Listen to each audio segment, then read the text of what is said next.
Special partner सवेरा, बिहार झारखंड का घर, office और स्कूल फर्नीचर का नंबर 1 ब्रांड। वास्तु विहार, एक विश्व स्तरीय टाउनशिप, अपनी जमीन अपना मकान। टास्क ब्लेसिंग, भारत का सबसे बड़ा ई रिक्शा निर्माता और आपूर्तिकर्ता का नेटवर्क। और टाटा टीस्कॉन, जॉय ऑफ बिल्डिंग। नमस्कार, आप देख रहे हैं जी बिहार झारखंड और मैं हूं आपके साथ राजेश कुमार।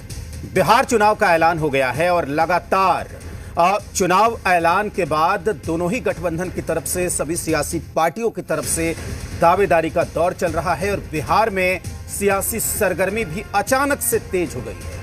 और चुनाव की तारीखों के ऐलान के बाद हमने बिहार के सियासी दिग्गजों से बातचीत का सिलसिला शुरू किया है और आज इस वक्त हमारे साथ स्टूडियो में मौजूद हैं बिहार बीजेपी के वरिष्ठ नेता और केंद्रीय कोयला एवं खनन राज्य मंत्री सतीश चंद्र दुबे जी।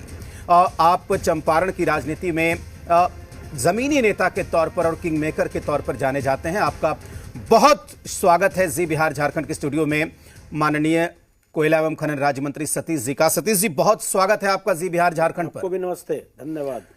तो पहला सवाल तो मेरा यही है सतीश जी कि चुनाव की तारीखों का ऐलान हो गया है और ऐलान के बाद मुझे लगता है ये पहला औपचारिक इंटरव्यू हम आपका कर रहे हैं, तो सबसे पहले क्या कहेंगे? देखिए, चुनाव का जो डेट तारीख तय हुआ है, पहला चरण में 6 तारीख को हुआ है और दूसरा में 11 को हुआ है और 14 को गिनती है और 2025 है तो लास्ट में 25 को जोड़ दीजिएगा तो सब कैलकुलेशन करने के बाद 56 होता है और 56 इंच का सीना बिहार में चलेगा। यानी आदरणीय मोदी जी का जलवा चलेगा, नीतीश कुमार का जलवा चलेगा। चलिए ठीक है, बीच में त्योहार भी हैं और दावेदारी को लेकर अभी सवाल और भी होगा, लेकिन अब चंपारण की सियासत के आप किंग मेकर कहे जाते हैं, अलग अलग पदों पर रहे हैं, लोकसभा सांसद के तौर पर, राज्यसभा सांसद के तौर पर, विधायक के तौर पर, मंत्री के तौर पर आपने अलग अलग भूमिका निभाई है। चनपटिया और नरपटियागंज से विधायक रहे हैं, वाल्मीकि नगर से सांसद रहे हैं, केंद्र में भी मंत्री हैं। तो पहला सवाल तो पब्लिक यही पूछेगी कि चंपारण के लिए आपने क्या किया?